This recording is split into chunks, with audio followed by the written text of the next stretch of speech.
الحمد لله نحمده ونستعينه ونستغفره ونؤمن به ونتوكل عليه ونعوذ بالله من شرور أنفسنا ومن سيئات أعمالنا من يهده الله فلا مضل له ومن يضلله فلا هادي له ونشهد أن لا إله إلا الله وحده لا شريك له ونشهد أن سيدنا ومولانا محمدا عبده ورسوله صلى الله تعالى عليه وعلى آله وصحبه وأطباعه وأزواجه وذرياته وأهل بيته وأهل طاعته أجمعين أما بعد أعوذ بالله من الشيطان الرجيم بسم الله الرحمن الرحيم إنك لعلى خلق عظيم وقال النبي صلى الله تعالى عليه وسلم إن هذا الدين متين فأوغلوها بيسر أو كما قال صلی اللہ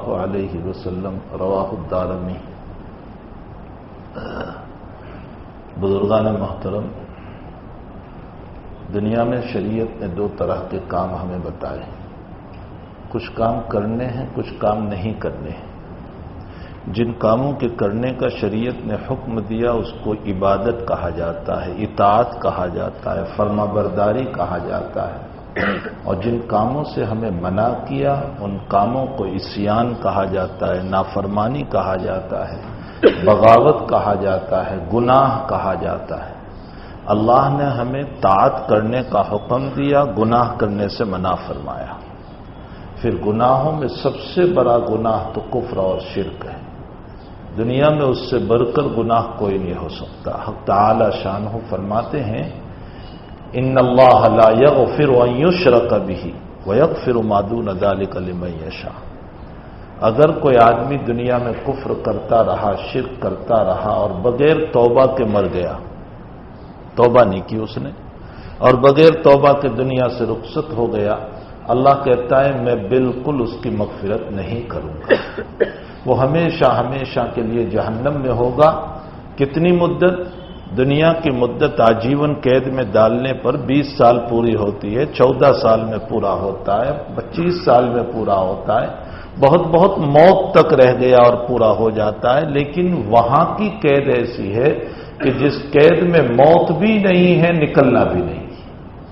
یہ تو کفر کے بعد میں اور شرک کے بعد میں فرمایا ان اللہ لا یغفر ان یشرک بہ ویغفر، اور پھر اللہ رحیم بھی اتنا ہے، کریم بھی اتنا ہے، فرمایا کہ اگر عالم نزا شروع نہیں ہوا، عالم غرغرہ شروع نہیں ہوا، عالم سکرات شروع نہیں ہوئی، ابھی کل سکرات میں یہ مرنے والا ہے، لیکن آج اللہ نے اس کو توفیق دے دی اور اس نے آج لا الہ الا اللہ پڑھ لیا، اردو میں پڑھا، گجراتی میں پڑھا، عربی میں پڑھا، جس زبان میں بھی پڑھا، اور اللہ کی توحید کا اعتراف کر لیا، اقرار کر لیا، مان لیا، اللہ کہتا ہے میں زندگی کے تیرے کفر کو معاف کر دوں گا، تیرے شرک کو معاف کر دوں گا۔ یہ اللہ کی عطا بھی ہے، بخشش بھی ہے، رحمت بھی ہے۔ حضرت نانوتوی رحمۃ اللہ علیہ کے حالات میں لکھا ہے کہ آپ کے پڑوس میں ایک بنیا رہتا تھا، بنیا یہی جو دکان چلاتے ہیں، یہ بنیا رہتا تھا۔ حضرت کے قرآن کو سن کر کے وہ روزانہ کہتا تھا اس کے اللہ نے صحیح کہا ہے، اس کے اللہ نے صحیح کہا ہے، اس کے اللہ نے صحیح کہا ہے۔ بہرحال اس کی موت ہو گئی ایک لمبے زمانے کے بعد۔ خود حضرت نانوتوی کے حالات میں لکھا ہے کہ حضرت نے فرمایا میں نے اس بنیے کو خواب میں دیکھا کہ وہ جنت میں ٹہل رہا ہے، تو میں نے اس سے پوچھا کہ لالا جی، یو پی کی زبان میں اس کو لالا جی کہتے ہیں، پوچھا لالا جی تم تو کفر شرک پر میرے پڑوس میں رہتے تھے اور حال یہ ہے کہ تم جنت میں پہنچے ہو؟ فرمایا روزانہ مولانا میں تمہارے قرآن پر کہتا تھا اللہ نے صحیح کہا، صحیح کہا، میری موت سے کچھ وقت پہلے میرے دل نے یہ کہا کہ قاسم بھی سچا، قاسم کا قرآن بھی سچا، قاسم کا اللہ بھی سچا ہے۔ فرمایا اسی پر پھر میری موت ہو گئی تو رب نے کہا تو ایمان لے کر آیا ہے، میں تجھے معاف کرتا ہوں۔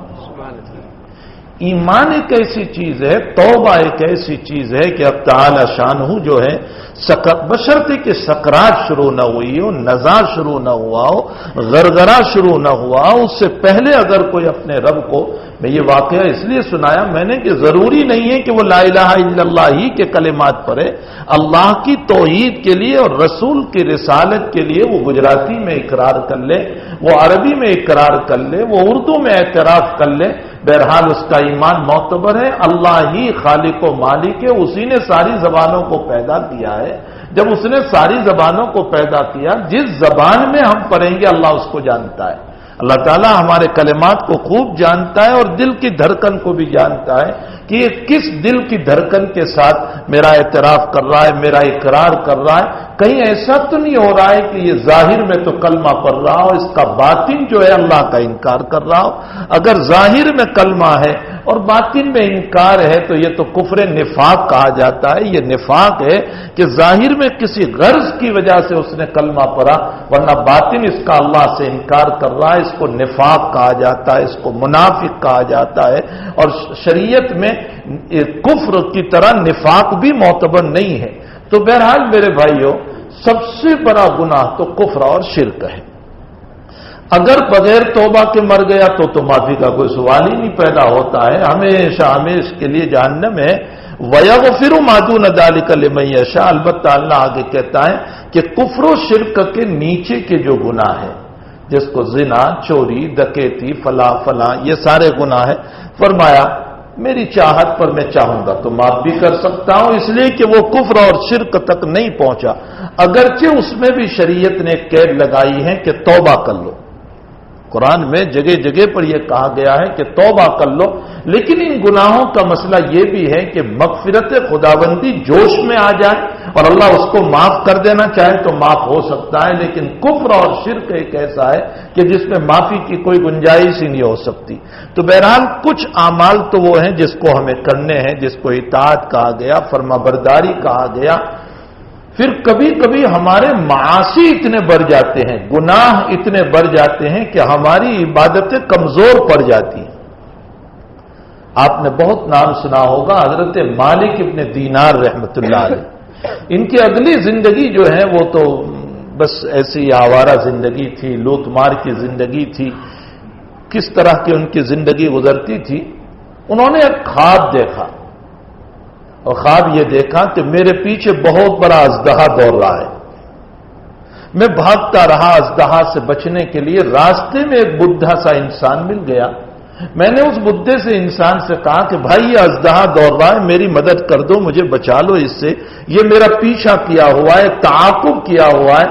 تو اس بڈھے انسان نے کہا کہ میں کچھ نہیں کر سکتا، مجھ میں ہمت نہیں، قوت نہیں، طاقت نہیں، لیکن یہ پہاڑ ہے سامنے، اس میں کچھ لوگ رہتے ہیں، اگر تمہارا کوئی متعلق ہوگا، رشتہ دار ہوگا تو وہ تمہاری ضرور مدد کرے گا۔ مالک ابن دینار کہتے ہیں کہ میں دوڑتا دوڑتا اس پہاڑ کے اندر گیا تو بہت بڑی گوفا تھی اور اس کے اندر بہت سارے بچے تھے، اور مجھے کسی نے یہ بتایا کہ یہاں وہ بچے ہیں کہ جو بلوغ سے پہلے مر چکے ہیں، بالغ ہونے سے پہلے مر چکے ہیں۔ اللہ تعالیٰ نے ان کو ٹہلنے کے لیے، کھیلنے کے لیے ایک جگہ دے رکھی ہے جس میں یہ ٹہلتے ہیں، کھیلتے ہیں۔ تو کہا میری بھی بچی کا انتقال ہوا تھا بالغ ہونے سے پہلے، میں نے اپنی بچی کا نام لے کر پکارا تو وہ دوڑتی ہوئی آئی اور میری گود میں بیٹھ گئی اور میرے ساتھ کھیلنے لگی اور میرے ساتھ جو ہے ہنسنے لگی۔ اور اس کے بعد میں نے اپنی بچی سے کہا کہ بیٹی یہ دیکھنا اژدہا میرے پیچھے دوڑ رہا ہے، تم میری مدد نہیں کرے گی؟ تو بیٹی نے یوں ہاتھ کیا اور اژدہا واپس ہو گیا۔ فرمایا کہ میری آنکھ کھل گئی اس کے بعد، تو میں نے اس زمانے کے معبر سے تعبیر پوچھی کہ حقیقت کیا ہے اس کی۔ فرمایا وہ اژدہا تمہارے معاصی ہے، تمہارے گناہ ہے، وہ بہت طاقتور تھے، اور بیچ میں جو بڈھا سا انسان مر گیا تمہیں جو مل گیا راستے میں، وہ تمہارے اعمال صالحہ تھے، لیکن اعمال صالحہ اتنے کمزور تھے کہ معاصی کا مقابلہ نہیں کر سکتے تھے، تمہارے گناہوں کا مقابلہ نہیں کر سکتے تھے۔ بلاخر چونکہ اب تعالی شانہ نے نابالغ اولادوں کو وہ قوت دے رکھی ہے کہ جو قیامت کے دن بھی اللہ سے لڑ کر جھگڑ کر اپنے ماں باپ کو جنت میں لے جائیں گے تو تمہاری بچی کی قوت کی وجہ سے اللہ نے تمہاری حفاظت فرما لی. بس مالک ابن دینار رحمت اللہ علیہ نے اسی دن سے توبہ کر لی اور اللہ کے سچے اور نیک بندے بن گئے. تو بہرحال میرے بھائیو، کہنے کا مطلب یہ ہے کہ کبھی کبھی ہمارے معاصی اور گناہ اتنے بڑھ جاتے ہیں کہ جس کی بنیاد پر ہماری نیکیاں کمزور پڑ جاتی ہیں، ہماری بچنے کی شکلیں نظر نہیں آتی. آج بہت سی مرتبہ مجھے ایسی پریشانی لاحق ہو جاتی ہے کہ میں کام کرنے کے لیے جا رہا ہوں، میرا کام نہیں ہو رہا ہے، میری دعا قبول نہیں ہو رہی ہے. حقیقت یہ ہے کہ یہ ضروری نہیں ہے کہ میرے گناہوں کی وجہ سے ہو. کبھی امتحان بھی ہوتا ہے، ابتلا بھی ہوتا ہے، حالات بھی ہوتے ہیں، پریشانیاں بھی ہوتی ہیں اللہ کی طرف سے. لیکن کبھی میرے گناہ بھی ہوتے ہیں کہ جس کی وجہ سے مسئلہ تھوڑا سا ٹیڑھا ہو جاتا ہے. تو ہمیں اللہ نے اطاعت کا حکم دیا اور ہمیں اللہ نے معاصی کا بھی حکم دیا، معاصی سے بچنے کا حکم دیا اور اطاعت کے کرنے کا حکم دیا. پھر یاد رکھو، ایمان اتنی بڑی دولت ہے، اتنی بڑی دولت ہے، اتنی بڑی دولت ہے کہ حضرت حکیم ابن حزام رضی اللہ تعالیٰ عنہ فرماتے ہیں کہ میں نے نبی کریم صلی اللہ علیہ وسلم سے سوال فرمایا. صحیحین کی روایت ہے، بخاری اور مسلم کی. اللہ کے حبیب، میں نے دور جاہلیت میں یعنی دور کفر میں، ایمان سے پہلے کے زمانے میں نے بہت نیک اعمال کیے ہیں. میں نے غلام آزاد کیے ہیں، میں نے باندیاں خرید کر آزاد کی ہے، میں نے بہت صدقہ کیا ہے، میں نے غریبوں کو کھلایا ہے، میں نے سب کا تعاون کیا ہے. اس کے بعد میں اسلام لے آیا آپ کے ہاتھ پر. تو اللہ کے حبیب، مجھے میرے کفر کے زمانے کی نیکیوں کا بدلہ ملے گا؟ اب ایک عجیب و غریب سوال ہو گیا. حضرات علماء کا اس میں اختلاف ہے کہ زمانے کفر کی نیکیوں کا اعتبار ہوتا ہے یا نہیں. بعض اکابر تو منع فرماتے ہیں کہ اس کا کوئی اعتبار نہیں ہوتا، اس لیے کہ اس زمانے کے اندر اس کی نیت نہیں تھی، اور اگر نیت تھی بھی تو کفر کی وجہ سے معتبر نہیں تھی، اس لیے ان اعمال کا اعتبار نہیں. لیکن بہت سارے اکابر اس بات کے قائل ہیں کہ نہیں، اللہ تعالیٰ ان اعمال کا بدلہ دیتا ہے. اس لیے کہ حکیم ابن حزام رضی اللہ تعالی عنہ نے جناب نبی کریم صلی اللہ علیہ وسلم سے یہ سوال جب فرمایا کہ اللہ کے حبیب، میں نے دور جاہلیت اور کفر میں یہ نیکیوں کے اعمال کیے تھے، مجھے ایمان کے بعد اب اس کا بدلہ ملے گا یا نہیں ملے گا؟ اللہ کے حبیب نے فرمایا، اسلمت علی ما اسلفت من خیرین، اسلمت علی ما اسلفت من خیرین. نبی علیہ السلام نے فرمایا، تیرے اسلام کے ساتھ تو ان تمام نیکیوں کے ساتھ مسلمان ہوا ہے جو تو نے دور جاہلیت میں کی تھی. معلوم ہوتا ہے کہ تیرے دور کفر کی نیکیوں کا بھی تجھے ثواب ملے گا. اب محدثین یہاں پر ایک عجیب و غریب بات فرماتے ہیں کہ اس کی تو نیت نہیں تھی کفر کے زمانے میں، یا نیت تھی لیکن کفر کی وجہ سے معتبر نہیں تھی، پھر ان اعمال کا ثواب اللہ کیسے دے گا؟ فرمایا، ایمان اتنی بڑی دولت ہے کہ اس ایمان کی برکت سے اللہ ان نیکیوں کا ثواب بھی عطا فرما دیتے. یہ ایمان ہے جو اللہ تعالیٰ نے ہمیں عطا فرمایا ہے. حقیقت یہ ہے کہ ہمیں اس کی قدر نہیں ہے. جو ایمان ہمیں ملا ہے نا، اس کی ہمیں قدر نہیں ہے کہ کتنی بڑی دولت اللہ تعالیٰ نے ہمیں عطا فرمائی ہے. خدا پاک کی قسم، ابو ذر غفاری کو پوچھو کہ ایمان کتنی بڑی دولت ہے کہ اس نے اپنے بھائی کو تحقیق کے لیے قبیلہ غفار سے بھیجا. بہت دور مکے تک وہ چل کر کے آئے اور جا کر کے رپورٹ دیا کہ محمد سچے ہیں اور میں نے ان کو دیکھ لیا، یقیناً وہ سچا نبی ہے. ابو ذر کو اعتماد نہیں ہوا، خود تشریف لے گئے. صحن کعبہ میں بیٹھے ہوئے دن گزر گیا، کوئی پہچاننے والا نہیں ہے، بہت دور سے آدمی آیا ہوا ہے. صحن کعبہ میں دن گزار دیا دھوپ کے اندر. شام ہوئی، مغرب کے بعد علی نے دیکھا کہ کوئی اجنبی آدمی سا معلوم ہو رہا ہے. حضرت علی اپنے گھر لے گئے، ان کو کھانا کھلایا. نہ علی نے ان کو پوچھا نہ انہوں نے علی کو پوچھا، اس لیے کہ زمانہ بڑے خوف کا تھا. مکۃ المکرمہ کی زندگی بڑے خوف کی زندگی تھی. نہ علی نے ان سے پوچھا کہ کہیں کوئی جاسوس نہ ہو، نہ ابو ذر نے ان سے پوچھا کہ کہیں میری بات لیکیج نہ ہو جائے. بہرحال ابو ذر کھانا کھا کر آئے، صحن کعبہ میں سو گئے. وہ کنکریلی تھی، وہ یہ کعبہ نہیں تھا اور یہ صحن نہیں تھا جو اس وقت ہم طواف کرتے ہیں. وہ تو پتھریلی زمین تھی اور اس پتھریلی زمین کے اندر میں نے ابھی عید کے دن ایک بات کہی. میں نے کہا کہ آپ غور فرمائیں، صرف قربانیاں قربانیاں قربانیاں ہم کرتے رہتے ہیں. میں نے کہا قربانی یاد کرو ابراہیم علیہ السلام کی، کہ جب فلسطین سے ابراہیم کو حکم ملا اور یوں کہا کہ میرا جبریل تمہیں جہاں لے کر چلتا ہے وہاں جا کر اپنی بیوی اور بچے کو چھوڑو.